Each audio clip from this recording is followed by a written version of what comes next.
les pauvres maris qui sont... Ça marche? Alors, la guerre, excusez-moi, c'est ce qu'il a dit, en fait, c'est très peu à côté de la réalité. D'abord, ça fait 3 semaines que notre vie n'est plus une vie. Tout est chamboulé, tout est retourné, on court après les miettes de pain, du pain, petit bout de pain, comme si une petite miette de pain, ça allait changer notre vie. Et après, on va faire les courses. Quand on passe à la caisse, la carte bleue, elle devient rouge. Et c'est que des coups comme ça, les uns après les autres.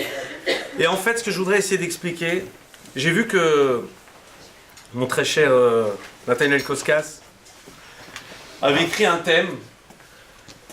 Alors, je ne sais pas si je me tiendrai à ce qui est écrit, mais c'est un petit peu délicat de dire les choses qu'on n'entend pas, les choses qu'on n'ose pas trop dire. C'est délicat de les aborder. Alors, je vais essayer de rester en vie jusqu'au bout parce que ça ne plaira pas nécessairement. Donc, je ne suis pas venu pour plaire, mais pour essayer de dire les vérités qui sont à dire. Alors voilà, on va célébrer la fête de Pessah. On va faire les super grandes dépenses, on va tous se retrouver en famille, on va célébrer le Seder, super, super, super. Maintenant, en général, quand il y a une fête, quand il y a une célébration, chez nous, il y a un sens. Ça peut pas être que manger de la galette, ça peut pas être que chercher des petits bouts de pain avec une bougie, ça peut pas être que dépenser de l'argent. Alors on sait, tout le monde connaît l'histoire, on est en train de se souvenir des Bnei Israël qui sont sortis d'Égypte, les Bnei Israël qui sont sortis d'Égypte. Et c'est là où le peuple juif a été fondé. Mais il y a plein de questions qui se posent. D'abord, la première question, c'est que s'il est vrai que nous sommes sortis en 2448 après la création du monde d'Égypte, pour autant, on est encore en galoute, on est en Chutz La'aretz, on est sorti, regardez comment on est bien, tout le monde a la trouille, regardez devant, il faut qu'il y ait des soldats qui nous ouvrent la porte, on dirait qu'on rentre en une caserne ce soir. Est-ce qu'on est vraiment libre? D'abord, qui est-ce qui peut prétendre être libre dans la vie? On est toujours tous tributaires. Donc qu'est-ce que ça veut dire que nous sommes libres, nous avons été libérés? Premièrement, on n'a pas été libérés. On est tous encore enfermés. Nous sommes tous tributaires. Les uns sont tributaires, je sais pas, la cigarette, minimum. L'alcool, minimum, quand on fait une même petite fête, maintenant il faut... Donc nous sommes tous tributaires, personne n'est libre. Ensuite, toute cette histoire autour du pain. Toute cette histoire autour du pain, on veut surtout pas de pain, il faut surtout pas une petite miette, qu'est-ce qu'il y a, le pain, on a toujours dit que le pain c'était quelque chose de sacré, quand on le ramasse par terre on l'embrasse, etc. Quelle est la gravité? Et enfin, j'aimerais m'attarder sur un midrash, qui va être peut-être l'essentiel de mon propos. C'est un midrash selon lequel on est en train de parler de ce qui s'est produit en Égypte lorsque les Bnei Israël étaient esclaves en Égypte. Alors, il y a ce que vous avez entendu au Talmud Torah pour ceux qui ont la chance d'y aller, ou à l'école juive. Ceux qui n'ont pas eu la chance de faire des études dans une école juive, rapidement, le peuple juif était asservi pendant 410 ans en Égypte, et on est tous sortis, et c'est comme ça que s'est fondée l'unité nationale, enfin disons la notion d'Am Israël, la notion de peuple juif. Et on dit que cet esclavage d'Égypte était quelque chose de très très rude, quelque chose de très difficile. On parle d'intervertir le travail des hommes et des femmes, on parle de prendre les enfants et de les emmurer quand il manque une brique. On parle de tout un tas de choses. Et moi, je me suis posé une question quand j'ai lu le Midrash une fois qui parlait des Égyptiens qui asservissaient les Bnei Israël, les Hébreux. Et puis quand il leur manquait une brique, ils mettaient des bébés. Il prend un petit bébé, il met du plâtre par-dessus, il recouvre bien. Tais-toi, bouge pas, et il le met dessus. Moi, je me suis dit, vous imaginez, d'abord dans un chantier. Quand tu es dans un chantier, j'entends tout. Quand tu es dans un chantier, tu veux mettre une brique, il manque une brique. T'imagines la prise de tête d'aller chercher un bébé? Attends, hey Sergio, passe-moi les briques. Et l'autre il dit, attends, il manque quelque chose, attends, je vais aller à la clinique de là-bas, je sais pas comment ça s'appelle là. Mon plaisir, on va aller chercher un petit bébé, arrive avec le coussin, truc machin, bouge pas, le petit il bouge en plus, ça va en mettre de partout. C'est quoi cette histoire? La vérité, je me suis demandé, c'est quoi cette histoire? On prend des bébés, on les met à la place des vrais. Ah, wow, vraiment, c'était des fous. Ou alors les Égyptiens étaient complètement fous. De toute façon, ça ne tiendra pas bien, et puis on sait très bien qu'il va y avoir une putréfaction, ça va dépérir, ça ne va pas faire un bâtiment qui va tenir. Donc, placer beaucoup de bébés dans les fondations, ça va s'effondrer dans 2 semaines. D'abord, on ne comprend pas.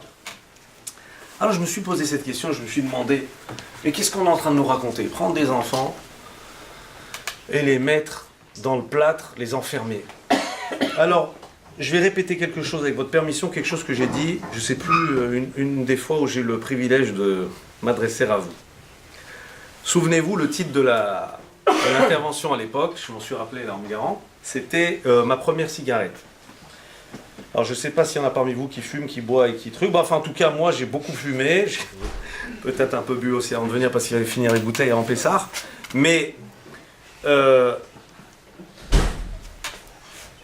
question c'est une fois qu'on est accro, on se demande toujours comment on est tombé là-dedans. C'est comme pour le régime. Une fois qu'on est comme ça, on se regarde dans la glace, on essaie de trouver un angle où c'est admissible, et puis comme après c'est rond, donc il n'y a même pas un angle où on peut se voir, on peut s'apprécier, on dit mais comment je suis arrivé, qu'est-ce qui s'est passé? J'ai pas vu arriver. Pareil, mais c'est vrai ou pas? J'ai pas vu arriver.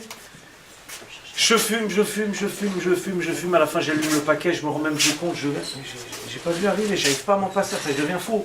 C'est pas de cigarette, c'est une crise de nerfs, c'est un machin. Moi je sais qu'en tout cas c'était comme ça, insupportable. Pareil aussi quand quelqu'un s'habitue à boire, parce que des fois on arrête de fumer, on se met à boire, mais on a repoussé le problème. Et puis vas-y, tu vois, 2-3 jours, une petite fête, une petite bière par-ci, c'est 64, une bergen, un machin, je sais pas quoi, une lèvre bien froide, truc et tout. Après petite anisette, une bourra, un machin. Mais après au bout d'un moment, ça fait partie de tes habitudes alimentaires et à la fin c'est... Alors regardez, le premier homme a fait une bêtise. Il a mangé la pomme qu'il n'avait pas le droit de manger. L'une des 3 pommes, la première. Pas celle d'Apple, pas celle de Newton, la première pomme. Oui, mais c'est ce que Steve Jobs avait dit. Pour choisir le logo, c'était donc les 3 pommes qui ont changé l'humanité. Oh, la première. Donc il a mangé la première pomme. Et le Midrash raconte qu'au moment où il a mangé la première pomme, alors Dieu est venu trouver, Adam et lui a dit qu'est-ce qui se passe? Alors bien sûr on connaît tous l'histoire, c'est à manger de la pomme que je t'avais dit de pas manger. Alors lui il a dit ouais mais c'est elle, c'est la femme que tu m'as donnée. Vas-y. Alors lui il a dit, alors la femme a dit et l'autre oh, c'est le serpent. Bon le serpent il a tout pris sur la tête. Maintenant il remplit, il n'a plus de pattes. Mais entre-temps, on a pris l'habitude de remettre les trucs sur les autres. Le bonhomme, il a dit, c'est de la faute de la femme. La femme, elle a dit, c'est de la faute du serpent. Le serpent, pas de chance, il n'y avait personne à côté. Il a tout reçu sur la tête. N'empêche que Dieu vient voir Adam Arishon et lui dit, est-ce que tu... Alors, il lui dit, t'as mangé du fruit que je t'avais défendu de manger. Alors, dit le Midrash, il lui dit, Aïcha, Shenatata, il m'a dit, Hinatnali vaochel, la femme que tu as mise à mes côtés m'en a donné. Vaochel, alors pour ceux qui sont un petit peu hébraïsants, on peut faire un futur plus, un passé plus strict. Ve'achalti, ça voudrait dire un passé absolu et j'en ai mangé. Mais vaochel signifie j'en mangeais. La différence entre j'en ai mangé et j'en mangeais, c'est la différence entre j'en ai mangé et j'en mangeais. Eh bien j'en ai mangé, ça signifie que j'en ai mangé. Et j'en mangeais, il y a une connotation qui a trait au futur. J'en mangeais, c'est-à-dire j'en mangerai et j'en remangerai. Donc le Midrash déduit que lorsque Adam, je sens un peu du champ de caméra. Lorsque Adam Arishon est venu voir le... Moi, je suis plus grand. Hein. Lorsque Dieu vient trouver Adam et lui dit « T'as mangé du fruit », vous savez ce qu'a répondu Adam? Il a dit « J'en ai mangé et je vais en remanger. Et je vais en reprendre. » Or, on sait que Adam était un homme extraordinaire. On sait que c'était un homme fantastique. On sait qu'il était façonné par les mains de Dieu. On sait que son talon, au moment où Adam était mort, éclairait comme le soleil. Alors, qu'en est-il de son front? Et si on parle de son vivant, bon, si on lit le Midrash, alors ça devait être un néon ou je sais pas quoi, mais en tout cas, c'était quelque chose d'extraordinaire. Fantastique. Comment se fait-il que lorsque Dieu l'attrape la main dans le sac, il dit « J'en ai mangé, je vais en remanger ». C'est une façon d'expier sa faute. Normalement, vous savez que chez nous, alors, il y a un principe qui dit «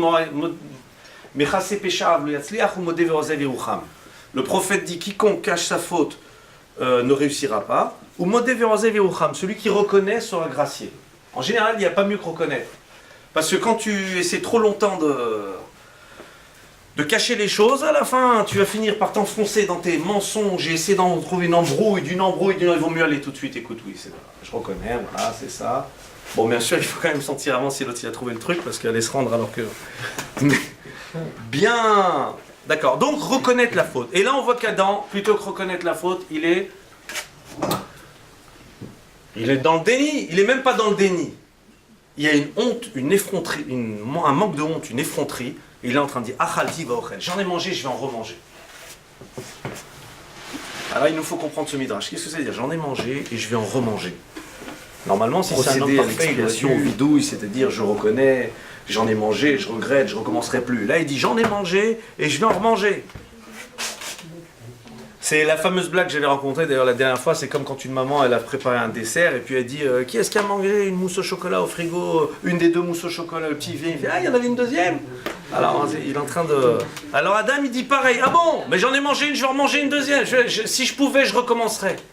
Alors regardez, on va essayer de parler de nos vies parce que Adam c'est bien beau tout ça. Maintenant il faut qu'on comprenne qu'est-ce qui se passe dans nos vies, les Égyptiens aussi c'est bien beau, mais il faut comprendre qu'est-ce qu'on fait le soir du Seder, il faut comprendre qu'est-ce que c'est toute cette histoire et pourquoi c'est tellement important.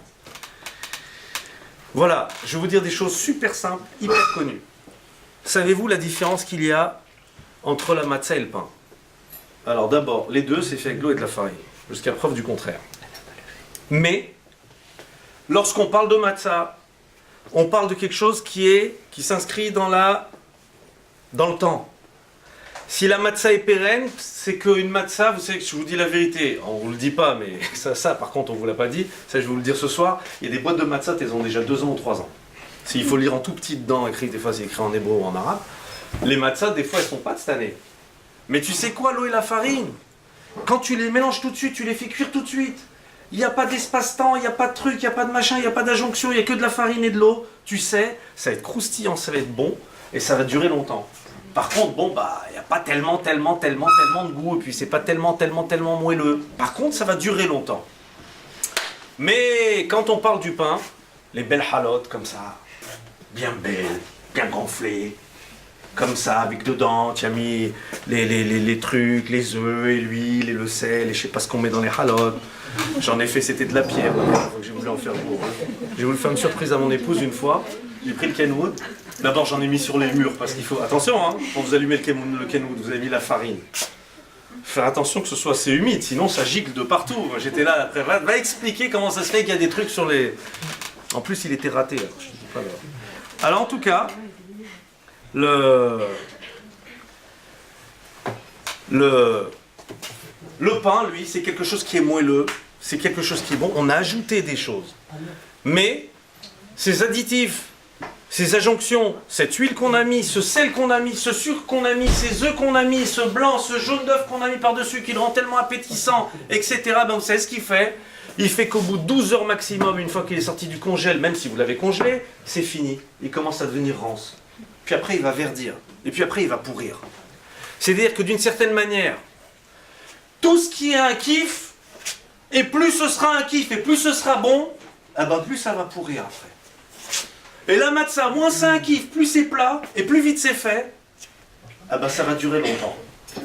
Donc en fait, le pain, il y a plein de kiff, mais rapidement ça va passer, rapidement ça va pourrir, rapidement ça va mal tourner. La matzah, il n'y a pas de kiff, ça va très très vite pour la faire, tu mets pas 2 heures comme les chalotes. Vous savez que la matzah est faite en 18 minutes, moins de 18 minutes.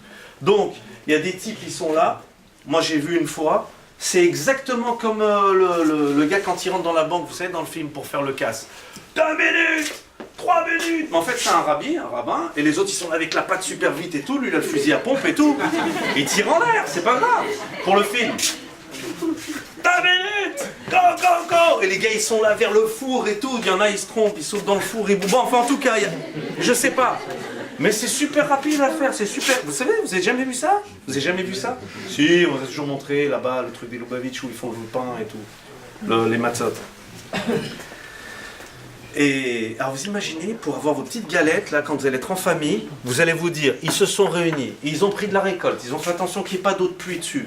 Ils ont fait attention, tous les petits grains, qu'ils soient bien au sec. Coucou, t'es au sec, bonne nuit, truc, chaque grain de la récolte, vous imaginez?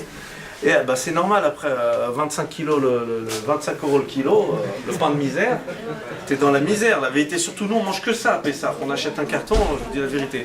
Tu vas faire les courses avec 300 euros, tu reviens rien qu'avec la matzah.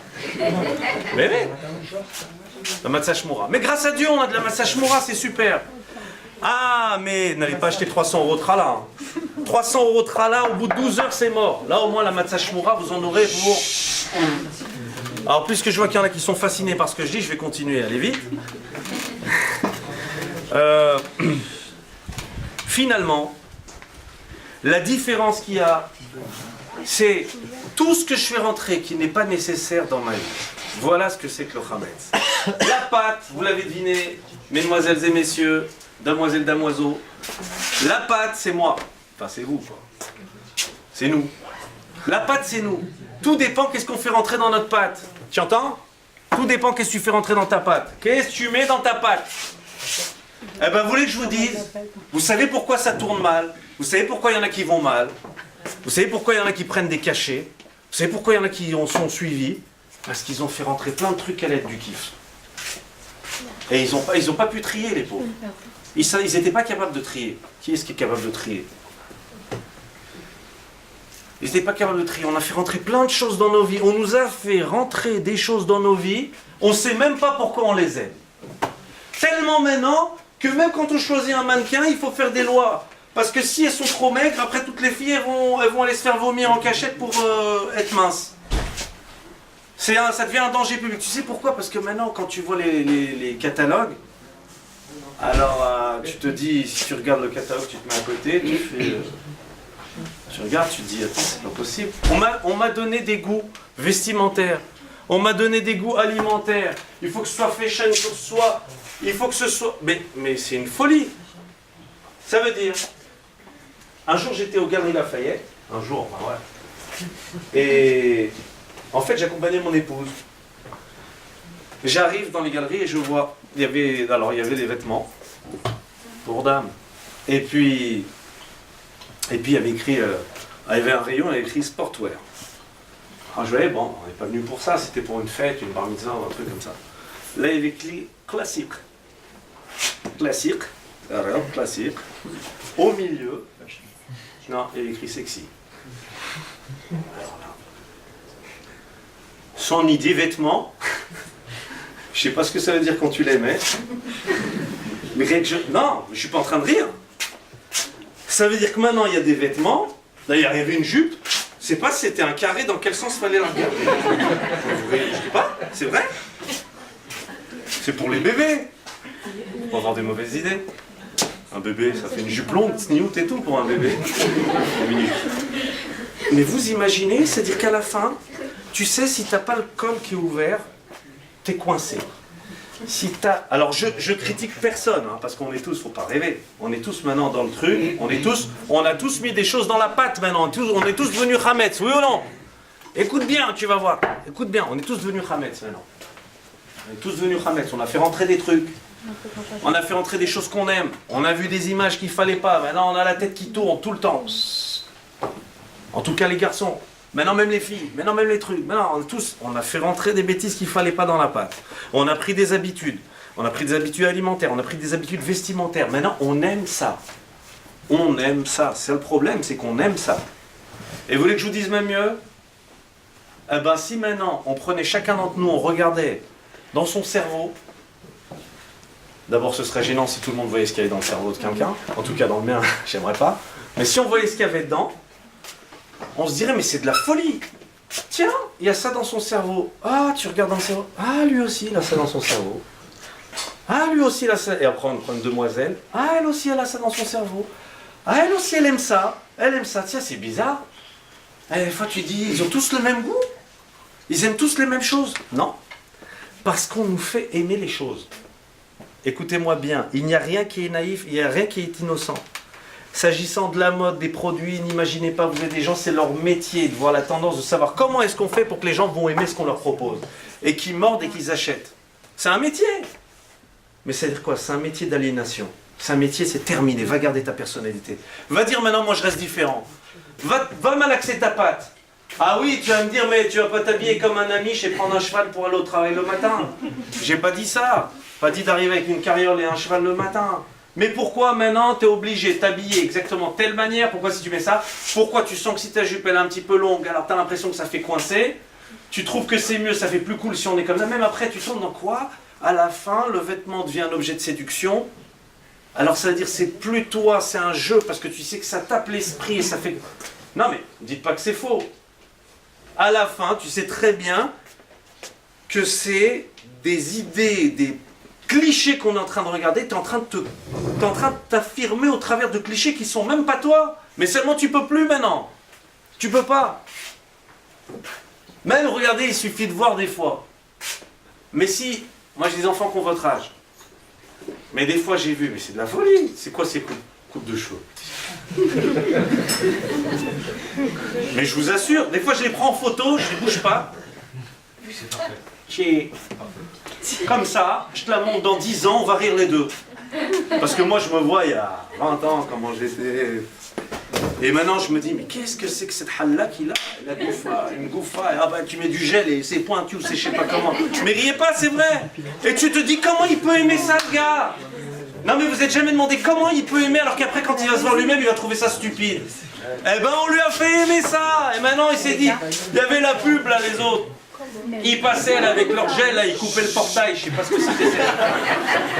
Tu vas ouvrir la porte, le gars. Je sais pas ce qu'il faisait, du roller, je sais pas quoi, avec les cheveux, il y avait des étincelles là-bas. Vous vous rappelez ça? Ça va pas? Non mais bémet, ça veut dire, bon, je suis pas venu pour parler de ça. Mais... Alors ce qui est un petit peu dramatique, là où ça devient dramatique, et là où je vous dis que d'abord tout ceci est prémédité. Tout ceci est un fait sociétal qui est prémédité, qui est organisé, qui est médité, qui est pensé. Il n'y a rien qui est laissé au hasard. Et ce qui est encore plus dramatique, c'est que ça, c'est tout, sauf nous, Am Israël. C'est tout, sauf nous, peuple juif. Pourquoi? Parce que le propre du peuple juif, c'est la personnalité. C'est-à-dire d'être capable de venir et de dire, on a une façon de voir les choses. On a notre façon de voir les choses. On a l'art de la contradiction. On a l'art de la rhétorique. On a l'art de la réflexion. On a l'art de la synthèse. Oui? Alors pourquoi maintenant nous laisser aliéner? Pourquoi maintenant nous laisser enfermer dans des systèmes? Est-ce que c'est admissible pour un juif d'être enfermé dans un système? C'est pas admissible, parce que tu n'existes pas. Tu n'existes que dès lors que tu puisses être critique, tu puisses te remettre les choses en question, réfléchir, etc. On peut tout réfléchir à chaque fois. Vous savez, il y avait une explication sur le fameux texte qu'on lit le samedi matin à la fin de la prière. On dit qui est comme notre Dieu, qui est comme... On dit, vous savez, à partir du moment où j'ai dit la première phrase, une fois que je sais qu'il n'y a pas comme Akadosh Baruch Hu, il y a le Boré Olam, mais celui qui nous a créés. Une fois que je sais que c'est autre chose, et qu'il n'y aura jamais de comparatif ni rien, après j'ai le droit de poser toutes les questions que je veux dans la vie. Aucune question n'est tabou. Au moins que je sache, attention, il n'y a pas comme Hachem. Après tu veux dire qui est Hachem, qu'est-ce qu'il veut, qu'est-ce qu'il attend, pourquoi, je ne comprends pas comment ça marche. Alors pose toutes les questions que tu veux, mais pose au préalable, nous avons un héritage extraordinaire. La vérité, je regrette parce que hier j'ai rencontré une jeune fille et au milieu d'une discussion, je me suis rendu compte que c'était une juive. Au milieu de la discussion. Mais vraiment loin de tout. Ça veut dire, c'est un miracle en fait qu'elle soit juive parce que sa grand-mère déjà avait fait un mariage mixte, etc. Et après un truc, mais à chaque fois c'était du côté de la mère, donc c'est une bâtisserie. Et quand on a commencé à parler, je me suis dit, mais j'ai commencé à lui parler. Elle me dit, non, mais j'ai entendu parler, Shabbat, Pessah, mais je ne sais pas ce que c'est. La vérité, je voulais que tu l'appelles. Et je ne sais pas ce que c'est. Et ça m'intéresse. Alors j'ai écouté, venez passer Shabbat à la maison. Bon, c'est le CDR. Venez passer Shabbat à la maison. Mon épouse et moi, on sera ravis de vous recevoir, de discuter, de faire connaissance, etc.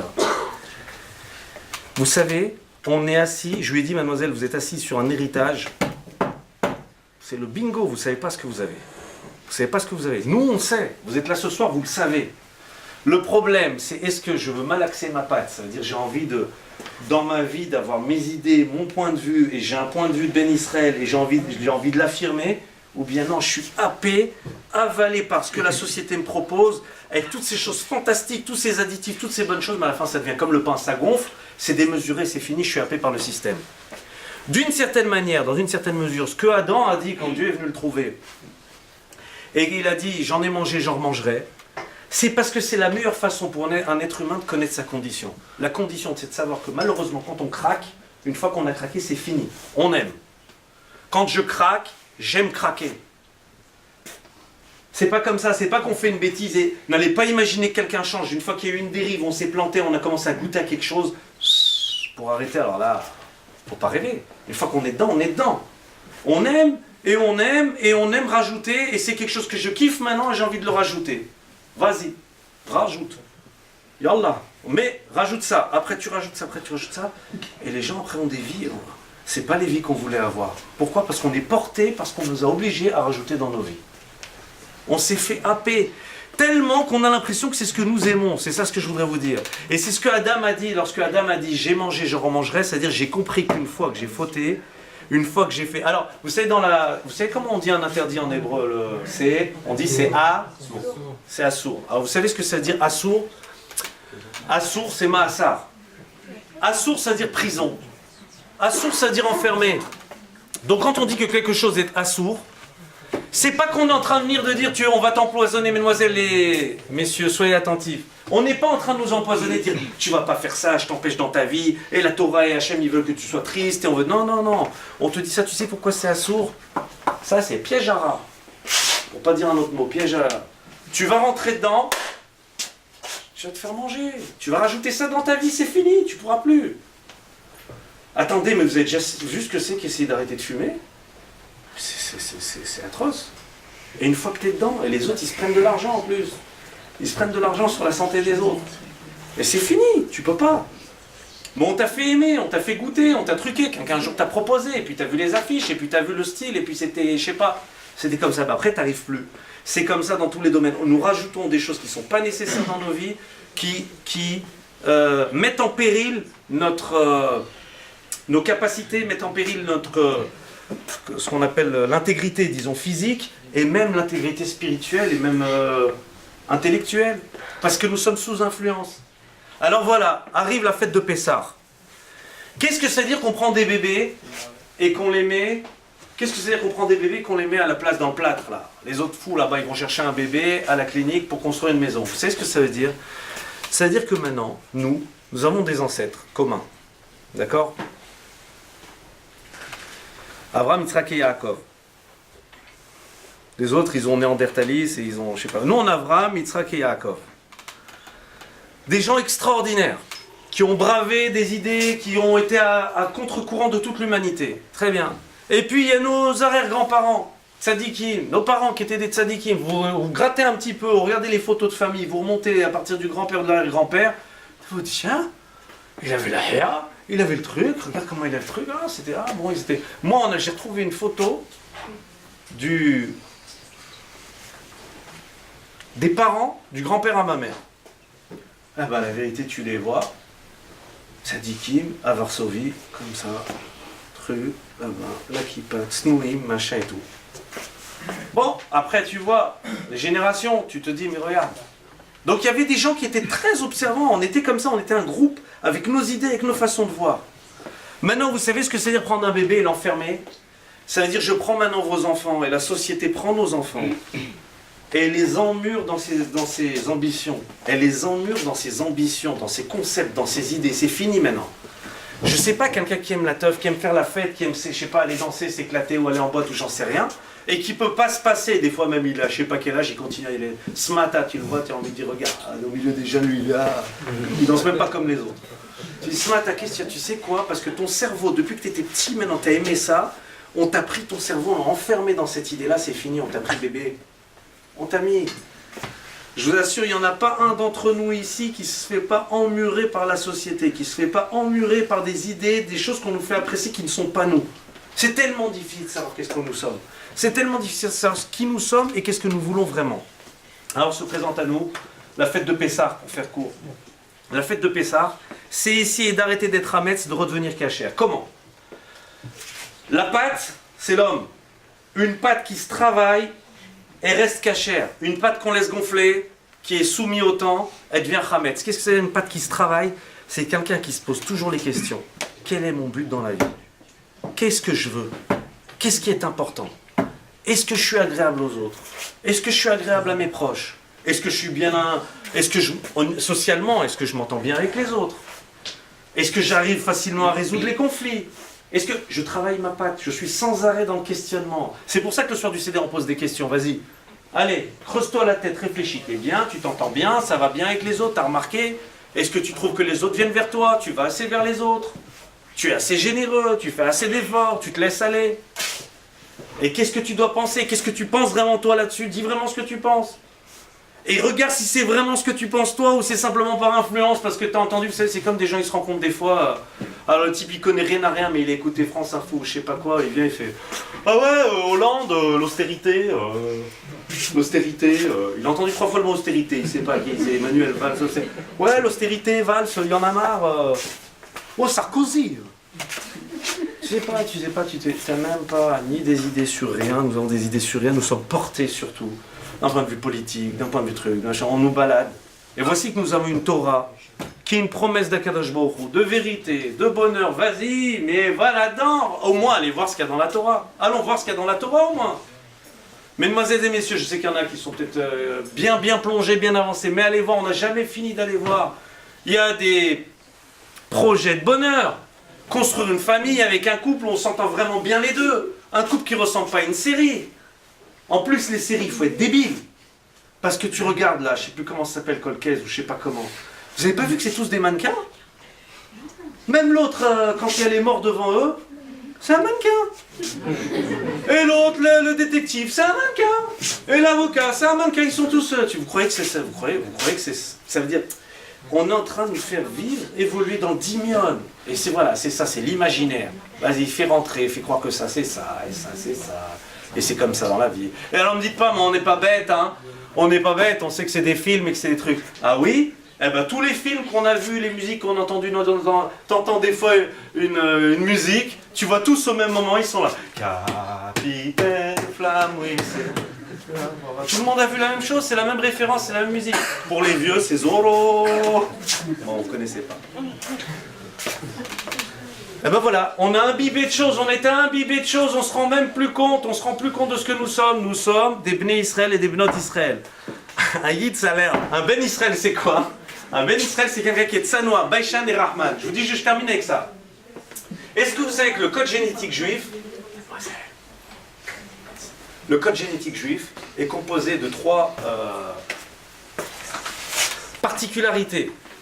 Ce qu'on appelle Baishanim, Rahmanim et Gomle Hesed. Vous savez ce que ça veut dire Baishan? Baishan, c'est quelqu'un qui est gêné, il est honteux. Je connais Ada, il est honteux. Pourquoi il a honte? C'est pas qu'il a honte, c'est qu'à chaque fois il est en train de se dire est-ce que je suis comme je devrais être?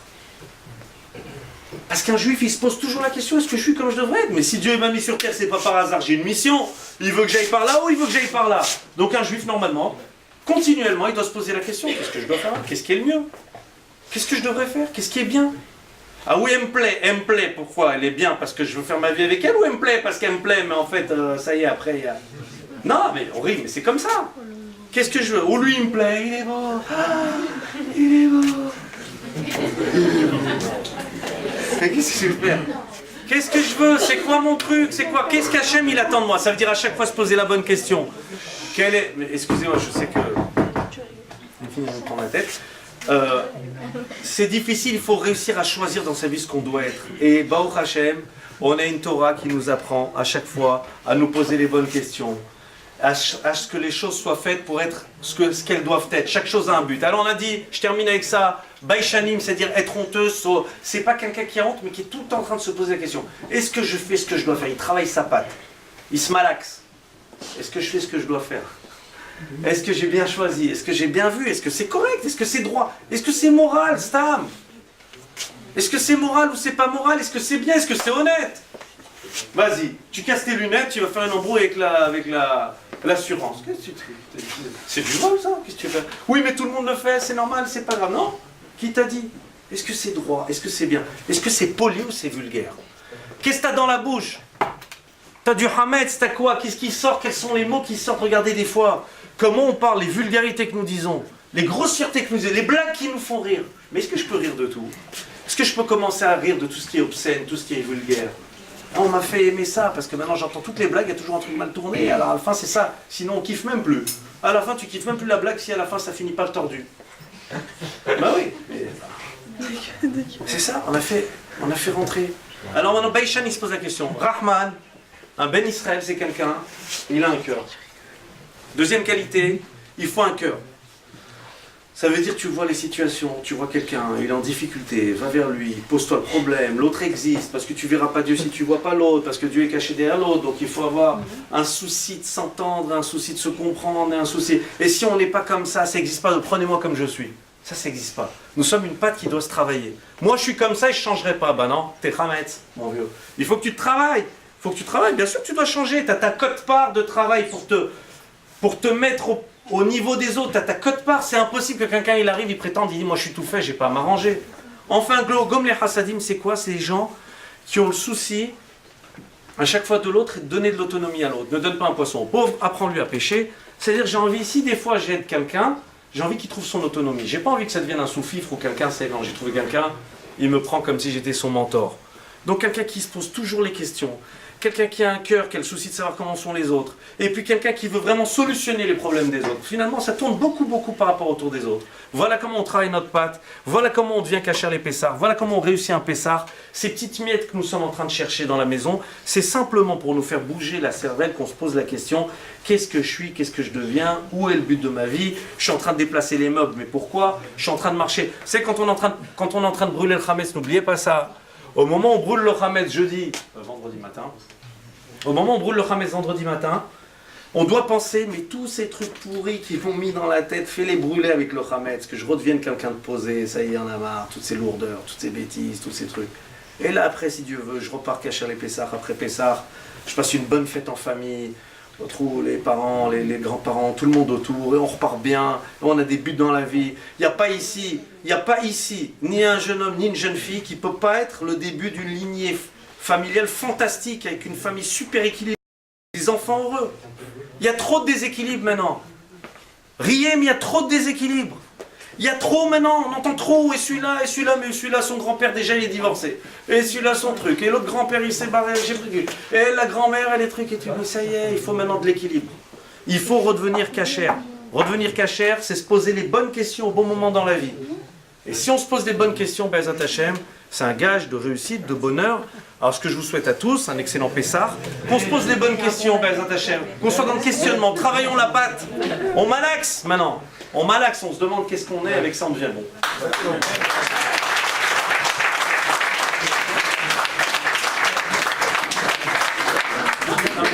J'ai pas eu le temps de préparer. En tout cas voilà, j'étais ravi de vous voir passer un bon Pessah.